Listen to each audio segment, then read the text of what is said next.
Diplôme de compétences en langue. Code FLE 05 17 21, session du mercredi 3 mai 2017. Vidéo A.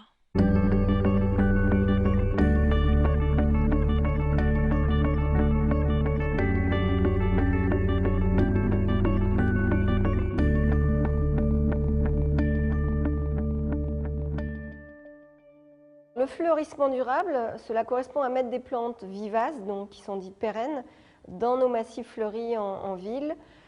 Et c'est également mulcher l'ensemble des massifs fleuris pour éviter d'avoir à désherber régulièrement et incorporer à terme ce broyat de bois comme un amendement organique. C'est la non-utilisation de produits chimiques tels des fongicides, insecticides, acaricides, désherbants chimiques et engrais chimiques. Alors, ce fleurissement durable a été réalisé depuis environ 2004. On a complètement arrêté les engrais chimiques au bénéfice de compost qui sont issus de nos déchets verts. Donc vous avez des beaux exemples de massifs pratiquement à 90% en plantes vivaces, par exemple sur le rond-point de la Paix, qui a été un des premiers massifs de plantes vivaces qu'on a mis en place en 2004. Vous avez également le massif de la Cour d'Honneur où vous avez en gros 70 à 80% de plantes vivaces avec des graminées qui vont apporter de la légèreté. Sur ces plantes vivaces, en fait, ce que je souhaitais, c'était que le jardinier soit impliqué tout au long de l'année sur son massif et pas ponctuellement sur des plantations et arrachages et mises à la benne. L'idée d'avoir ces plantes vivaces, c'est que vous avez un échelonnement des floraisons qui va avoir lieu du début du printemps avec tout à coup la sortie du feuillage, puis une floraison très intéressante mai-juin. Et on va tailler ces fleurs fanées pour avoir un relais en gros août, septembre, octobre.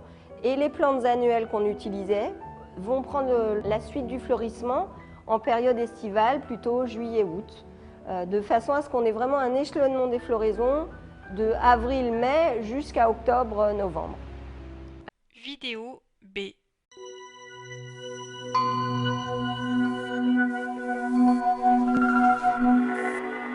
Avec 20% de son territoire dédié aux espaces verts, une cinquantaine de parcs et plusieurs centaines de milliers d'arbres et de fleurs, la ville de Genève fait la part belle à la nature dans son aménagement urbain. Lieu de vie par excellence, témoin vivant de l'histoire de la cité, ces espaces sont également le fruit d'une longue tradition botanique portée par des noms célèbres comme Rousseau, de Saussure, de Candolle ou Boissier. Depuis 1863, ce patrimoine végétal est conservé et développé par l'un des plus anciens services de la ville, les espaces verts. Grâce à 230 personnes, il contribue à améliorer au quotidien la qualité de vie de la population genevoise. Alimenter cet océan de verdure demande cependant une attention de tous les instants. Cultivées sur plusieurs hectares à Bessy, les plantes et les fleurs font l'objet de tous les soins avant d'être emportées pour venir embellir les espaces publics de la ville. Passée maître dans l'art de la mosaïculture, Genève est une véritable cité fleurie. Elle crée dans ce domaine de véritables tableaux d'orfèvrerie végétale. L'horloge fleurie du jardin anglais en est le plus bel exemple. Dans la pépinière municipale de Perly, la culture des arbres se fait au rythme des saisons. Sur le terrain, la taille des arbres occupe de nombreuses équipes.